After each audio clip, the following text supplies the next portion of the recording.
qui suivent cette chaîne.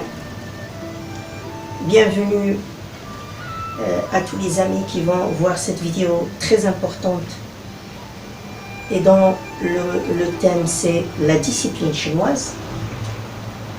Donc nous avons vu que par exemple dans la religion de l'islam, le prophète Mohammed a dit Utlubul ilm walaw fi as-sin.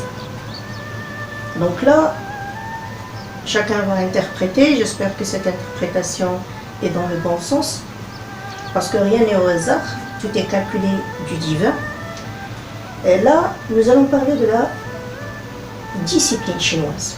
Je pense, j'ai essayé de revoir ce qu'est la philosophie chinoise et ce qu'est la discipline chinoise.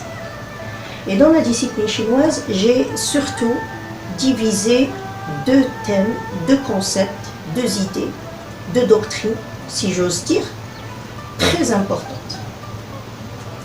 Nous allons parler du Tai Chi et nous allons parler du Qi. D'accord? La discipline chinoise, généralement parlant,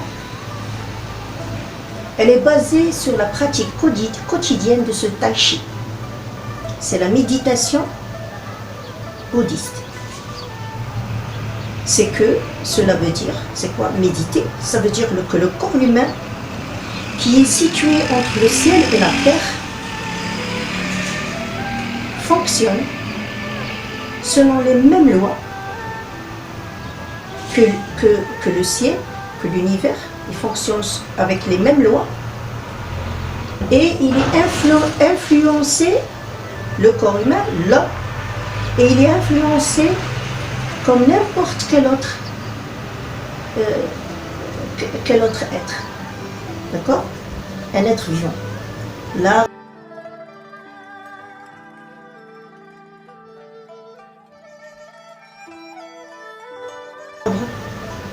il y a des êtres qui bougent et des êtres, bien sûr, des créations qui bougent et des créations qui ne bougent pas. Par exemple, comme la montagne, elle ne bouge pas.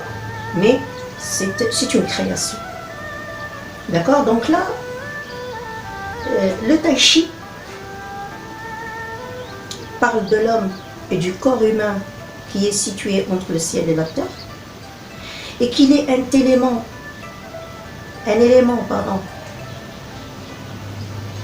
qu'on ne peut pas mettre de côté ou diviser de l'univers, parce qu'il fonctionne selon les mêmes lois, et il est influencé par les mêmes lois comme n'importe quel autre être. Et ce qui est vraiment impressionnant et intéressant dans la discipline et les pensées et les concepts des Asiatiques, et précisément les Chinois, c'est que le Chinois, quand il voit un malade, il ne va pas directement, par exemple, tu peux lui dire j'ai mal ici, dans le cœur, sur le cœur. Il ne va pas aller directement au cœur. Il va voir le corps humain en général. D'accord? Donc, il approche le malade,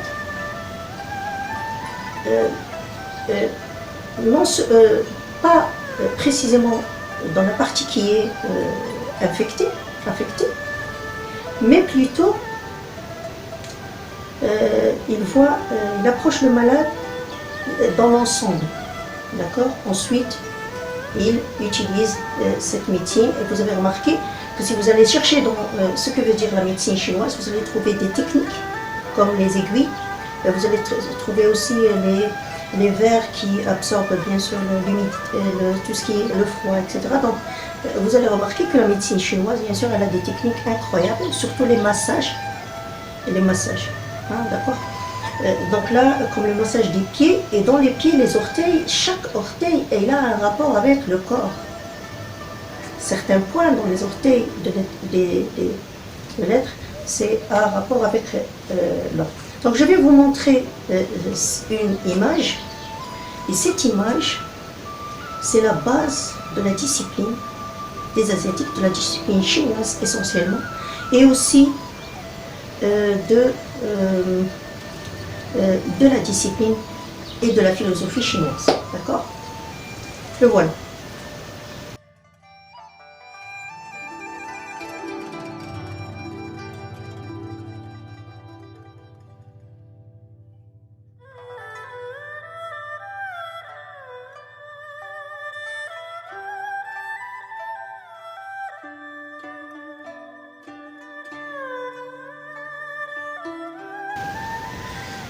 Alors, comme je vous ai dit,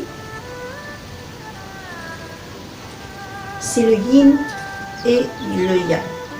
Donc, le symbole que vous venez de voir, qui est divisé en deux, partout, on le voit en noir et blanc. Mais on va parler du drapeau coréen, où il y a le rouge en haut qui a un sens et le bleu en bas qui a un sens.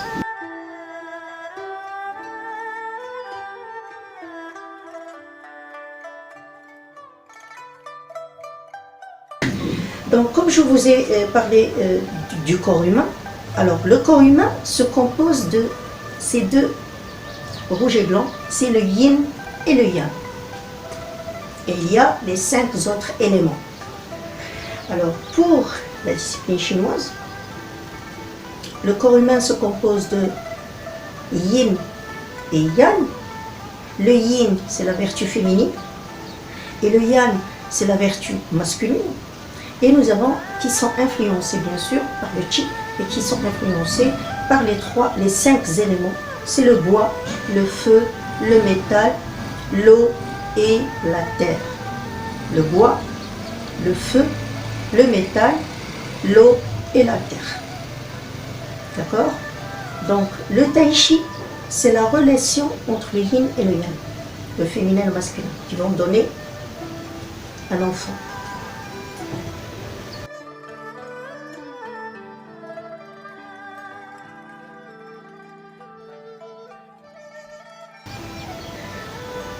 D'accord? Donc, le yin et le yang, on va parler de ce pays, la Corée du Sud, qui est très influencé par la philosophie et la discipline chinoise. Le rouge, il représente donc la partie rouge de leur drapeau, comme vous allez remarquer tout de suite.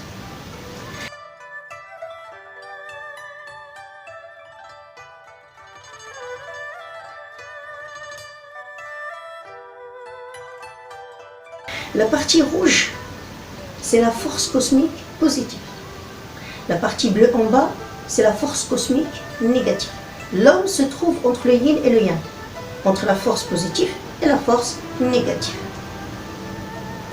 Nous avons,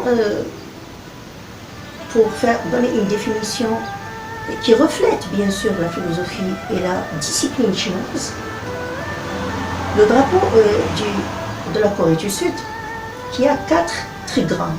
4 trigrammes. 1, 2, 3, 4. À première vue, on pense que les 4 trigrammes, ils se ressemblent. Mais finalement, vous allez vous montrer que la deuxième ligne, elle est séparée, la troisième non, la quatrième, etc. Alors, nous avons la première, un de ces trigrammes.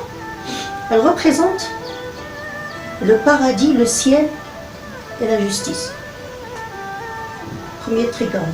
Deuxième, il représente la lune, l'eau et la sagesse. La lune, l'eau et la sagesse. Le troisième trigramme, il représente la terre et la vitalité. La vie, la vitalité. La terre est ce qui est vivant sur la terre. Le quatrième trigramme représente le soleil et le feu. Donc là, remarquez qu'il y a certaines choses dans notre vie quotidienne, dans notre vie d'enseignement et de renseignement, d'apprentissage. Il y a certaines choses qu'on n'a pas eu la possibilité de voir, de comprendre, de savoir, de connaître, et qui vraiment sont quelque chose qui font partie de nous. C'est nous, dans ce que veut dire la philosophie chinoise et la discipline chinoise dans l'être humain. C'est pour ça qu'il faut être global, il faut connaître les différentes cultures et être conscient de ce qui est bénéfique, de ce qui est positif et de ce qui est négatif, et en faire la différence, bien sûr, sans que ça atteigne personnellement la religion, ou se dire on est bouddhiste, on n'est pas bouddhiste. La religion, elle est mise à part, mais c'est les concepts qui nous intéressent. Bien. Donc nous avons vu le tai chi, qui est basé sur le yin et le yang. Et maintenant, nous allons passer au deuxième point de la discipline chinoise. C'est le qi. Nous avons dans la vidéo précédente de la philosophie chinoise, on a parlé du qi. On a vu que le qi, c'est le vide, c'est le cosmos. C'est quelque chose, c'est le souffle, donc ce qui est abstrait, entre le ciel et la terre, et chez l'homme.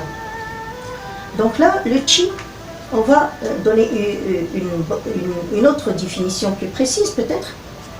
C'est une activité permanente qui évolue et se transforme en plusieurs types d'énergie.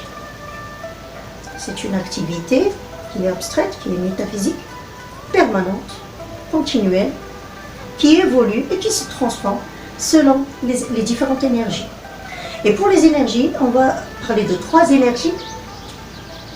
L'énergie ancestrale, ça parle de l'énergie qui vient de nos ancêtres, ce qui est héréditaire, on hérite, on hérite.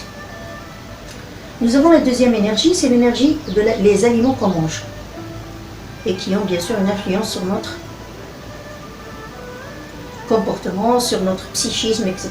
Donc ils parlent ils disent que la santé, par exemple, elle a un rapport avec... Nous, on sait que tout ce qu'on mange a un rapport avec notre bonne santé, c'est tout. Mais pour eux, ce que tu manges, ça a un rapport avec l'émotion, ça a un rapport avec beaucoup de choses dans ton intérieur, du côté concret. Et nous avons une autre énergie, c'est l'énergie, c'est l'air, c'est ce souffle qui entre et le souffle qui sort. Donc c'est une énergie.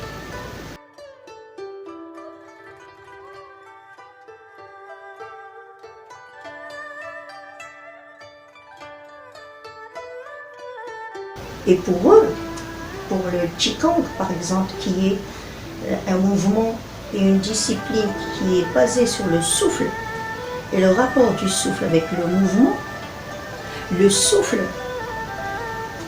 on renouvelle la vie.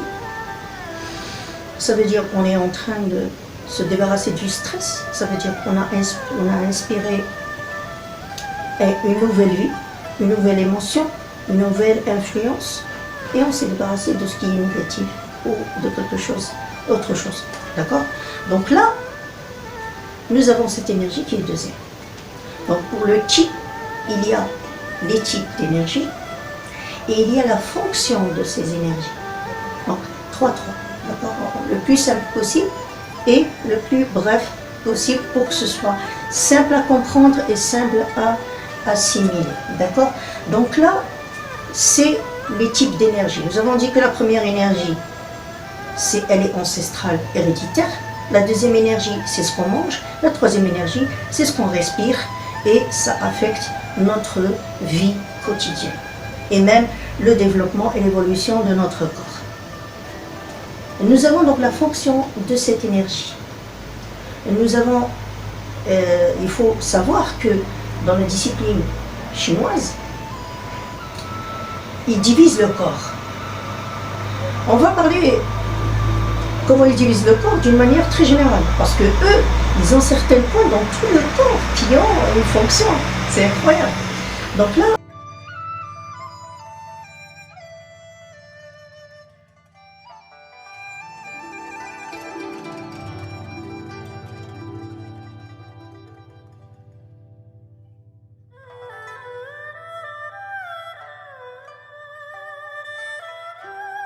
on va parler du corps qui est divisé en 3 parties. Nous avons la partie supérieure où il y a les poumons, la partie moyenne où il y a la rate, et la partie inférieure où il y a les reins. Alors, la discipline chinoise, dans le Kung Fu, le Qigong, le Tai Chi et les autres disciplines, a rapport avec ce qui est respiration dans les poumons. La rate, ce qui est au milieu, ça veut dire ce qu'on a mangé, ce qu'on n'a pas mangé. Et les reins, c'est l'inférieur. D'accord? Donc, comme vous avez vu, cette vidéo, elle parle de la discipline chinoise. Bien sûr, je ne suis pas allée sur je ne suis pas basée sur le comportement et parler de la discipline du comportement, etc., etc. Mais j'ai parlé surtout sur, pour qu'il y ait un être humain, une personne disciplinée, il faut qu'elle soit consciente qu'il y a deux thèmes, vraiment influençables, deux points très influençables dans la vie du corps. C'est le tai chi, ces mouvements, et sur le chi. D'accord? Donc comme on a vu, donc le tai chi il est basé sur le yin, le yang et le chi, sur les différents types de l'énergie, on a vu 3, et les fonctions de des énergies qui sont 3. D'accord? Donc c'est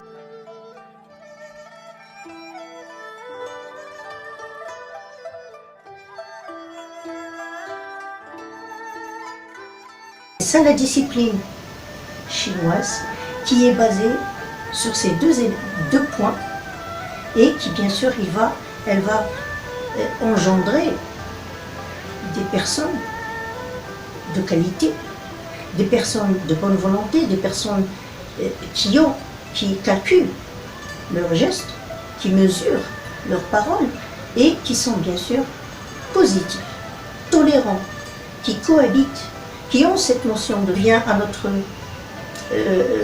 source, c'est être global citizen. Et là, bien sûr, la philosophie chinoise, les Shaolin, la discipline chinoise, tout ce qui est cette culture que je précise dans les vidéos qui sont disciplinaires, qui sont dans le comportement et la culture personnelle pour enrichir notre monde intérieur, émotionnel, mental, pour avoir un bon comportement de citoyen global. Donc cette notion, ces théories, ces concepts chinois ne sont juste qu'une culture qu'on est en train de voir, qu'on est en train d'apprendre et en tirer bien sûr les bonnes leçons, le meilleur modèle positif pour nous et l'appliquer bien sûr autant qu'un être arabe, musulman ou n'importe quelle personne de n'importe quelle religion et culture. Merci beaucoup pour votre attention. Merci d'avoir écouté et d'avoir vu cette vidéo que j'espère que vous allez aimer et que vous allez partager et que surtout vous allez me donner votre avis, à discuter et à commenter bien sûr. Merci beaucoup pour votre attention encore une deuxième fois et au revoir.